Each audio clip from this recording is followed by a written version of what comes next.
Ambassador Jessica Martinez stood in her office aboard Harmony Prime, looking out at the swirling nebula that had become her home for 15 long years. The space station floated in neutral territory, a symbol of something she had helped create from nothing but hope and determination. When she first arrived here, the walls still bore scorch marks from the last battle of humanity's first contact wars with the Vorthak Empire. Those wars had been brutal beyond imagination. Entire human fleets had been vaporized in seconds by Vorthak plasma cannons. Colonies had been glassed from orbit, their surfaces turned to molten rock. The aliens thought they were dealing with another primitive species that would surrender after a few devastating losses. They were wrong. Humans didn't break. They adapted. They learned. They fought back with a ferocity that shocked the galaxy. When human forces finally cornered the Vorthak fleet at the Battle of Proxima 7, something unexpected happened. Instead of destroying their enemies completely, humanity offered peace. Not surrender, but genuine peace between equals. Jessica had been part of the negotiation team that hammered out every detail of the Terran Galactic Peace Accord. She remembered sitting across from Vorthak diplomats who still couldn't believe they were treating with the species they had tried to exterminate. The treaty wasn't just words on paper. It represented humanity's choice to be builders instead of destroyers, to prove they could be more than just excellent warriors. For 15 years, that choice had paid off. Trade flowed between human and Vorthak worlds. Cultural exchanges brought new ideas and technologies to both civilizations. Jessica had personally overseen the establishment of joint research stations and mixed colonies where humans and Vorthak worked side by side. She had attended weddings between species, celebrated scientific breakthroughs, and watched children of both races play together in station corridors. The agricultural colonies on Kepler 442b, Gliese 667c, and Ross 128b had been her proudest achievements. These worlds had been barren rocks when human terraforming teams arrived. Through years of careful work, they had become garden worlds producing food for dozens of systems. The colonies existed in clearly marked neutral space, established with full Vorthak approval and cooperation. That morning started like any other. Jessica was reviewing trade reports over coffee when her communication device erupted with emergency signals. The first message came from Colony Administrator Helen Rodriguez on Kepler 442b. Her voice was panicked, nearly incoherent. Vorthak warships had appeared in orbit without warning. They were demanding immediate evacuation. Before Jessica could respond, the transmission cut to static. The next few hours became a nightmare of unanswered calls and fragmentary reports. Admiral Colvin's battle group had arrived simultaneously at all three agricultural colonies. No warnings. No negotiations. No mercy. The orbital bombardments began within minutes of their arrival. Plasma beams lanced down from space, turning cities into craters and farmlands into seas of glass. Jessica frantically tried to reach anyone in authority on the Vorthak side. Her usual contacts weren't taking calls. Emergency diplomatic channels remained silent. She watched helplessly as her life's work burned on 3 different worlds. The death tolls kept climbing. Hundreds of thousands. Then millions. Among the dead were families she knew personally. The Chen family from New Angeles, whose daughter had just started university. The Johnsons from Prairie Valley, who had sent her pictures of their new grandson just last week. The Garcias from New Madrid, who ran the hydroponics facility that fed half the sector. 2.3 million people. Gone in a single day. When Vorthak Ambassador Drex finally agreed to meet, his attitude made everything clear. He sat across from Jessica in the same conference room where they had celebrated the treaty's anniversary just months before. His scaled face showed no emotion as he delivered the High Council's message. The peace accord was terminated. Humanity had committed territorial violations. The response was justified and proportional. Jessica stared at him in disbelief. The colonies had been established with Vorthak approval in designated neutral space. Every legal document supported humanity's right to be there. This wasn't about territory. It was about something else entirely. As Drex left the meeting, Jessica realized that 15 years of trust, friendship, and cooperation had been nothing more than an illusion. The Vorthak had been waiting for an excuse, any excuse, to break the peace they had never truly wanted. Her diplomatic career, her life's work, her faith in the possibility of lasting peace between species, had all been built on lies. The woman who had dedicated her life to preventing war suddenly understood that sometimes, war chooses you. The emergency session convened 12 hours after the last colony went silent. Jessica sat at the polished conference table, her hands folded calmly in front of her while inside, her heart hammered against her ribs. She had spent the night staring at casualty reports, watching numbers climb as rescue teams found nothing but ash and melted metal where cities once stood.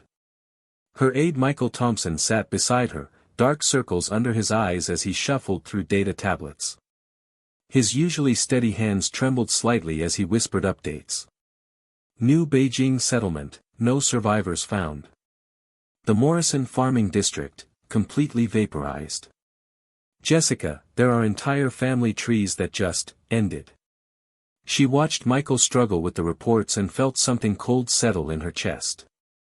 This young man had joined her diplomatic staff 2 years ago, fresh from university and full of hope about human-alien cooperation. He had believed in the future they were building together. Now she watched that faith crumble as he read names of people they both knew personally. Admiral Colvin entered the chamber like he owned it, his massive frame casting shadows across the conference table. The Vorthak military commander stood nearly 8 feet tall, his reptilian features marked by ritual scars that told of countless battles. He had been present during the original peace negotiations, one of the few Vorthak who had actually fought humans during the war years. Ambassador Martinez, he said, his voice carrying the typical Vorthak electronic translator tone. I trust you understand why we are here. Jessica kept her diplomatic smile in place. Admiral, I'm hoping we can discuss what happened and find a way forward that serves both our peoples. Colvin's laugh was a harsh, grating sound. Your people violated our territorial agreements. The response was swift and appropriate.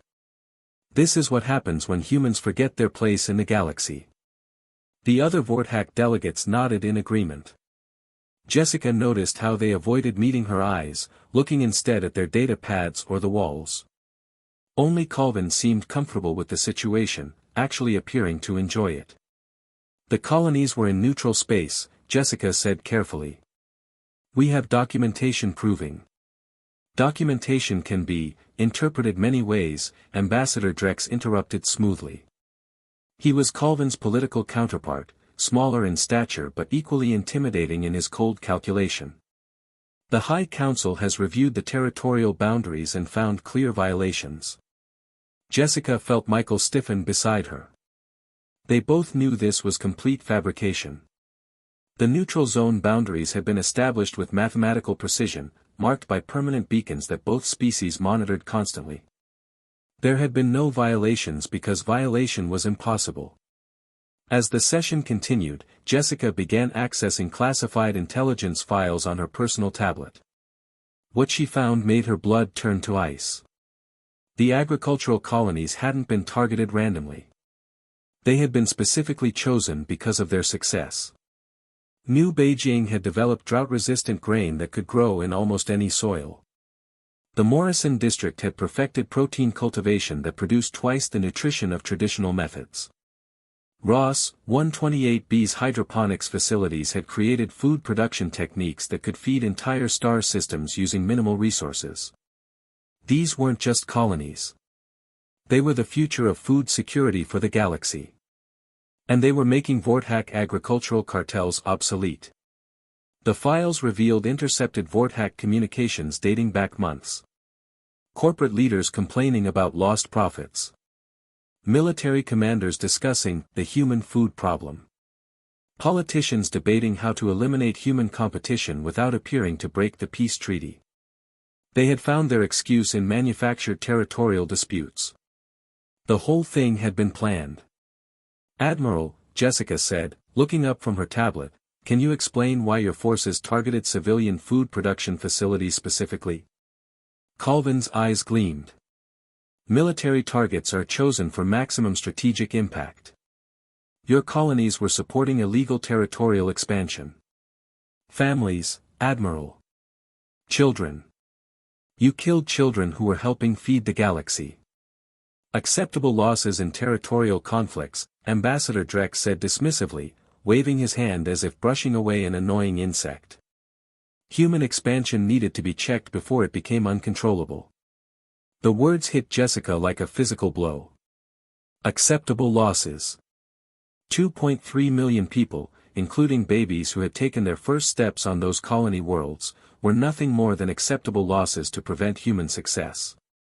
Something deep inside Jessica's mind made a sound like breaking glass.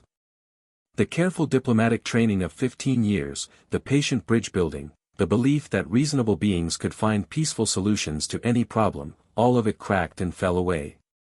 For the first time since the emergency began, she felt something other than grief and shock. Ancient human instincts, buried under years of civilization and diplomacy, began stirring in the darkness of her mind. The same instincts that had carried her species through ice ages, plague, war, and the hostile void of space. I see, she said quietly. I think I understand the situation now. Ambassador Drex smiled, mistaking her calm tone for acceptance. Excellent. Now we can discuss terms for preventing future misunderstandings. Yes, Jessica agreed, standing slowly. I'd like to request a formal audience with your full delegation. Tomorrow, in the main assembly hall. I believe we need to discuss exactly how to prevent future misunderstandings. The Vorthak delegates exchanged satisfied looks. Another human capitulation, just like they expected. They had no idea that Jessica Martinez, the diplomat, was already gone. What remained was something much older and far more dangerous. The assembly hall fell into complete silence when Jessica Martinez walked through the main doors. Every conversation stopped mid-sentence. Every head turned to stare. She wasn't wearing the flowing diplomatic robes that had become her trademark over 15 years of peace negotiations. Instead, she wore the black and silver uniform of the Terran Defense Corps, complete with combat ribbons and rank insignia that most beings in the room had never seen before.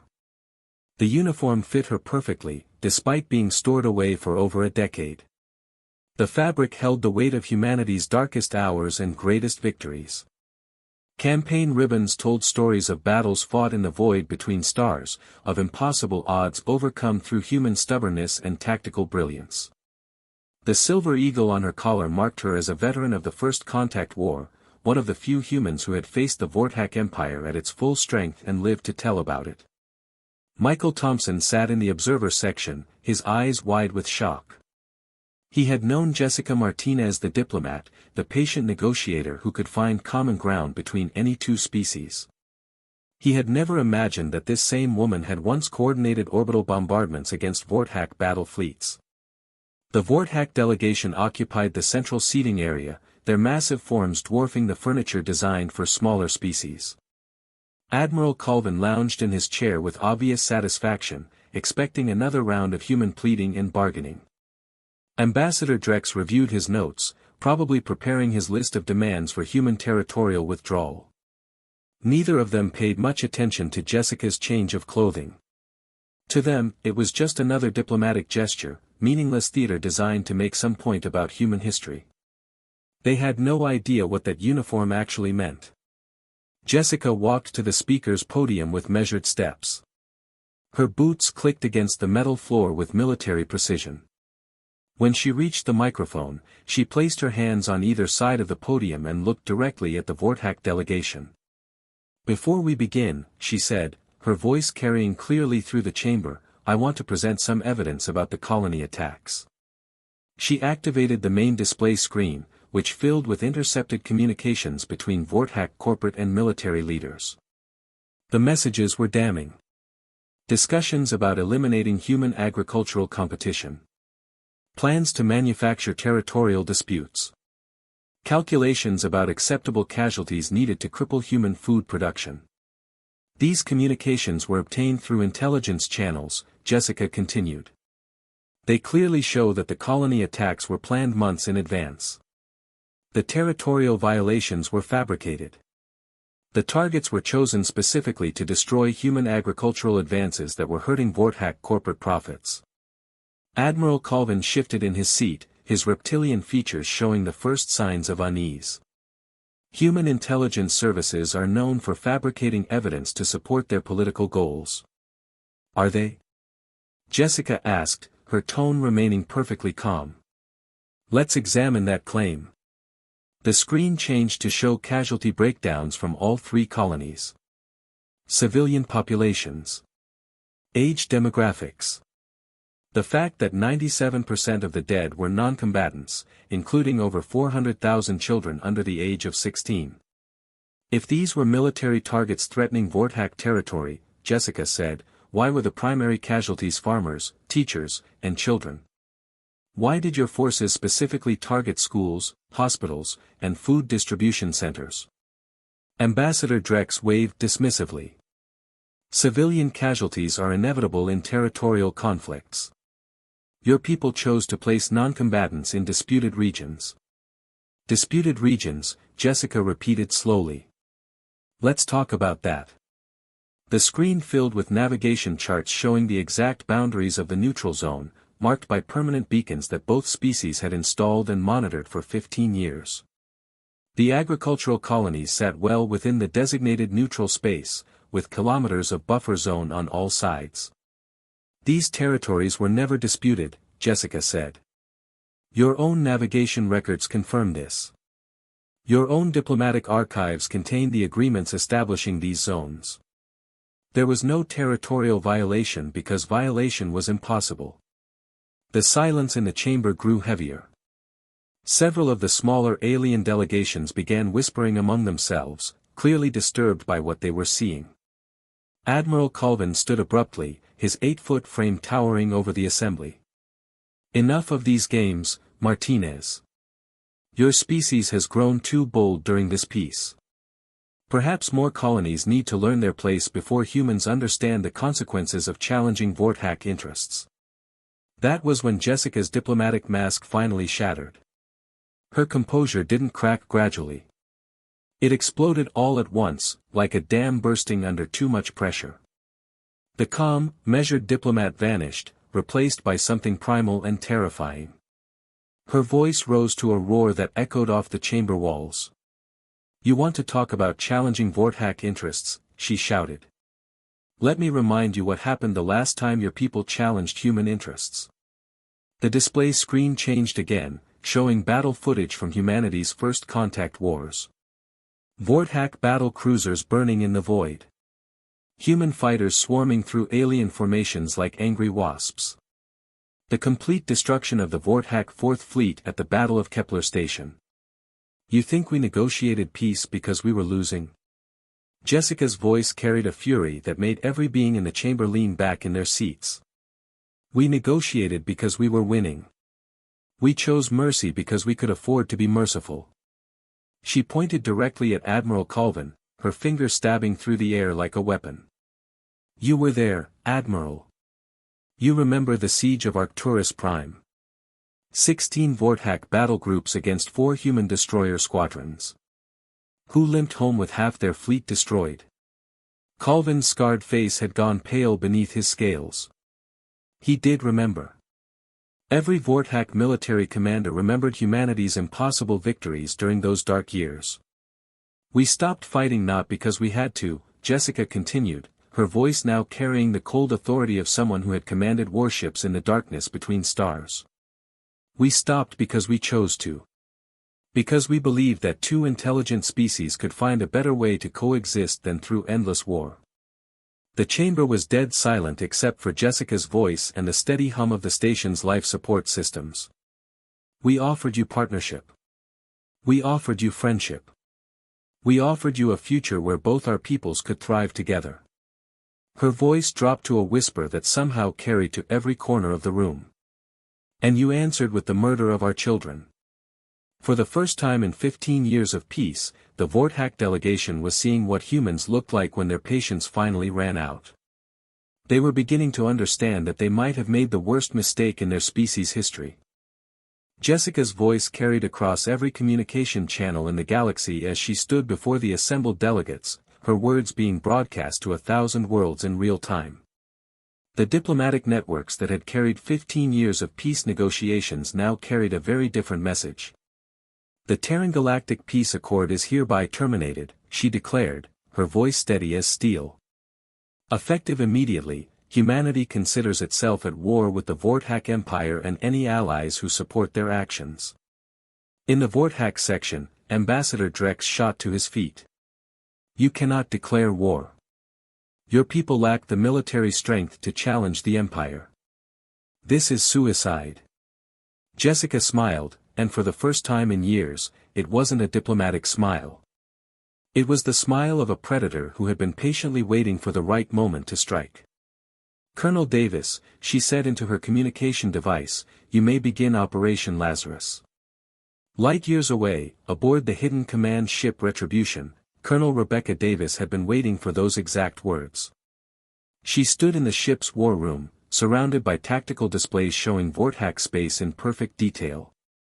Every military installation, every trade route, every weakness that 15 years of careful intelligence gathering had revealed. All units, this is command, Rebecca's voice echoed across dozens of encrypted channels. Operation Lazarus is now active. Repeat, Lazarus is active. All sleeper cells, initiate Phase 1. All ghost fleets, begin decloak sequence. The galaxy held its breath as something impossible began to happen. Throughout Vorthak space, stars began to flicker. What the aliens had thought was empty void suddenly filled with massive shapes emerging from stealth fields that shouldn't have existed. Human dreadnoughts, each one larger than a Vorthak battle cruiser, materialized like deadly miracles around every major Vorthak world. The Vorthak fleet that had destroyed the human colonies was completing a victory patrol near their home base when space around them suddenly erupted with new contacts. Admiral Colvin's flagship received dozens of proximity alarms as human warships appeared on all sides, their weapons already charged and targeted. Impossible, Colvin breathed, staring at his tactical display. How many ships do they have hidden out here? His communications officer's voice was shaking. Admiral, I'm reading 47 human vessels in attack formation. They're surrounding the entire fleet.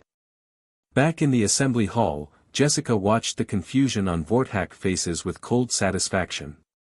You seem surprised, Admiral Colvin. Did you think we spent 15 years of peace just hosting cultural exchanges and trade negotiations? She activated her personal communicator, switching to a frequency that reached across the galaxy. Captain Wilson, please report on the status of Operation Lazarus. Captain David Wilson's voice crackled through the speakers from his command bridge somewhere in Vorthak space. Ambassador Martinez, Phase 1 is complete. We have successfully neutralized Vorthak military installations in 12 systems. Their communication networks are down, supply lines are cut, and their fleet movements are completely compromised. No human casualties reported. The silence in the assembly hall was deafening. Every alien delegate stared at Jessica as if seeing her for the first time. You see, Jessica continued conversationally, as if discussing trade agreements instead of military conquest, humans learned something important during our first contact wars. We learned that the most dangerous mistake you can make is assuming your enemy is exactly what they appear to be on the surface. She began pacing in front of the Vorthak delegation, her military boots clicking against the floor with each step. For 15 years, you saw us as diplomats and traitors. Peace-loving beings who preferred negotiation to conflict. And you were right, to a point. We do prefer peace. But we also remember what happened to species that weren't prepared when peace ended. On screens throughout the assembly hall, tactical displays showed the scope of human military operations. Vorthak bases going dark one by one. Supply convoys being intercepted by ships that appeared from nowhere. Communication satellites being disabled with surgical precision. Every trade mission we sent to your worlds carried intelligence officers, Jessica explained. Every cultural exchange included military analysts studying your defenses. Every diplomatic dinner party gave us access to your computer networks and communication systems. Ambassador Drex's voice was barely a whisper. The peace treaty, everything we built together, was real, Jessica confirmed. We genuinely wanted peace. We invested decades of effort in making it work. But we're human, Ambassador. We survived ice ages, plagues, world wars, and first contact with a hostile galaxy. We survived because we learned to hope for the best while preparing for the worst. She stopped pacing and faced the Vorthak delegation directly. Every human colony had defense plans. Every trade ship carried weapons. Every diplomatic station included military personnel. We built our civilization on two principles: extend trust freely, but never be caught defenseless when that trust is betrayed. Captain Wilson's voice came through the communicators again. Ambassador, Admiral Colvin's fleet is requesting permission to surrender. They're completely surrounded and outgunned. Jessica looked directly at the Admiral, who sat frozen in his chair like a statue of defeated arrogance. The most dangerous human, she said softly, is one who has learned to be patient. We don't strike in anger. We don't attack in haste. We wait. We plan. We prepare. And when we finally move, we move only when victory is absolutely certain. Throughout the galaxy, other alien civilizations watched their communication screens in stunned silence. The species they had dismissed as diplomatic weaklings, the humans who always seemed to prefer talking to fighting, had just demonstrated military coordination that defied belief. In less than 6 hours, they had crippled the most powerful empire in known space without firing a single shot in anger. Every move had been calculated, every target selected with surgical precision, every operation carried out with the methodical efficiency that had made humanity the apex predator of their own hostile world. The galaxy was learning what the Vorthak had forgotten: humans didn't survive their violent history by being peaceful. They survived by being very, very good at war when war became necessary. The Vorthak Empire didn't fall in a single devastating battle. It died slowly, methodically, like a patient surgeon removing a cancer one careful cut at a time. Jessica Martinez stood in her new command center aboard Harmony Prime, watching tactical displays that showed the systematic dismantling of what had once been the galaxy's most feared military power. General Patricia Anderson's voice crackled through the communication system from the front lines. Jessica, the Vorthak 5th Fleet just surrendered at Rigel. That makes 18 complete battle groups that have laid down their weapons without firing a shot. Their military commanders are asking for terms. Jessica nodded, making notes on her tactical pad. Accept their surrender, Patricia. Standard protocols. Disarm their ships, but treat the crews with dignity. We're not conquerors. We're liberators. The word liberators wasn't human propaganda. It was the truth. As human forces moved through Vorthak space, they discovered the ugly reality behind the Empire's polished diplomatic facade. Slave labor camps on mining worlds. Entire species reduced to second-class citizenship. Corporate death squads that eliminated business competition through assassination. The agricultural colonies hadn't been humanity's first target. They had been the most recent in a long line of civilizations that the Vorthak had destroyed to maintain their power. Jessica's real weapon wasn't the hidden fleet of human dreadnoughts, impressive as they were. Her real weapon was information. 15 years of diplomatic contact had given her intimate knowledge of every species in Vorthak space, their cultures, their fears, their secret resentments against their imperial overlords. She used that knowledge like a scalpel. The Zilthari had been the Empire's most loyal allies for over a century, providing manufacturing and raw materials in exchange for military protection.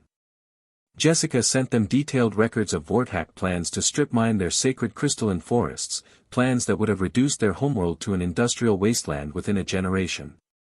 The Zilthari fleet switched sides within hours of receiving the information. The Mechari Trade Confederation had supplied the Empire with exotic technologies for decades, believing they were partners in galactic commerce. Jessica revealed intercepted communications showing how Vorthak corporations planned to steal their most valuable patents and eliminate Mechari competition through economic warfare. The Mechari not only joined humanity's cause, they provided detailed intelligence about Vorthak corporate structures that allowed human agents to collapse their entire economy. One by one, Jessica turned the Empire's allies into enemies or neutral observers.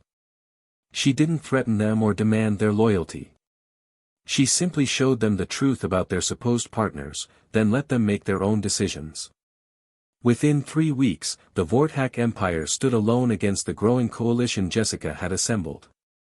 Their military was scattered across a dozen systems, trying to defend too many worlds with too few ships. Their economy was in freefall as trade partners abandoned them.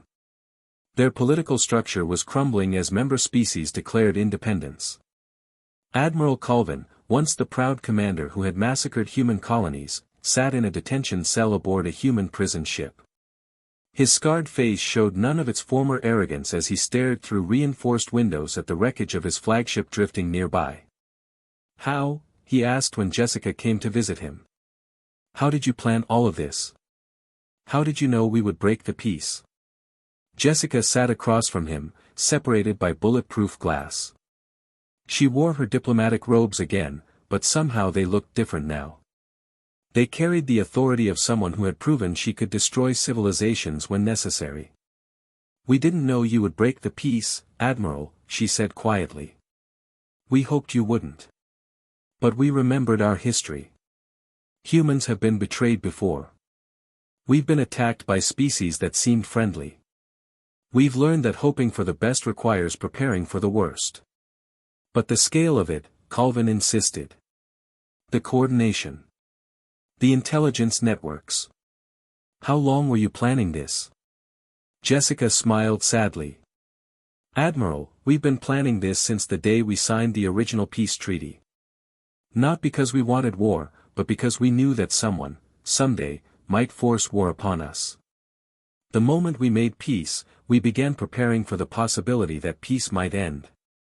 She stood to leave, then paused at the door. "The real tragedy is that it didn't have to happen this way. We would have been content to remain your partners forever. Your people chose a different path." Meanwhile, in the galaxy beyond Vorthak space, other civilizations were taking very careful note of humanity's capabilities. Species that had dismissed humans as diplomatic weaklings were rapidly reassessing their positions. The Altarian Republic sent a delegation to Harmony Prime within days of the Vorthak collapse, offering a formal alliance and extensive trade agreements. The Centauri Federation provided intelligence about other potential threats in exchange for human protection guarantees. Even the proud Andromedans, who had never acknowledged human sovereignty, sent ambassadors bearing gifts and proposals for mutual cooperation. Jessica found herself back in familiar surroundings, signing treaties and negotiating agreements in the same conference rooms where she had worked for 15 years. But everything had changed. The beings sitting across from her no longer saw a naive idealist trying to build impossible bridges between species. They saw the representative of a civilization that preferred peace but excelled at war. The new treaties reflected this reality. The Terran hegemony, as the human sphere of influence came to be known, offered genuine partnership to those who approached with respect and honest intentions. Protection, trade, cultural exchange, technological cooperation, everything that the old peace accord had promised. But the treaties also made the consequences of betrayal absolutely clear. Any species that chose aggression against humanity or its allies would face the same methodical destruction that had befallen the Vorthak Empire. Not emotional revenge, but calculated elimination carried out with surgical precision. As Jessica signed the newest alliance agreement with the reformed Vorthak provisional government, she reflected on the lessons of the past month. Sometimes the most effective diplomacy came not from extending an olive branch, but from demonstrating exactly what happened when that branch was rejected. The galaxy now understood that humans offered two choices to their neighbors: partnership or irrelevance. The decision was entirely up to them.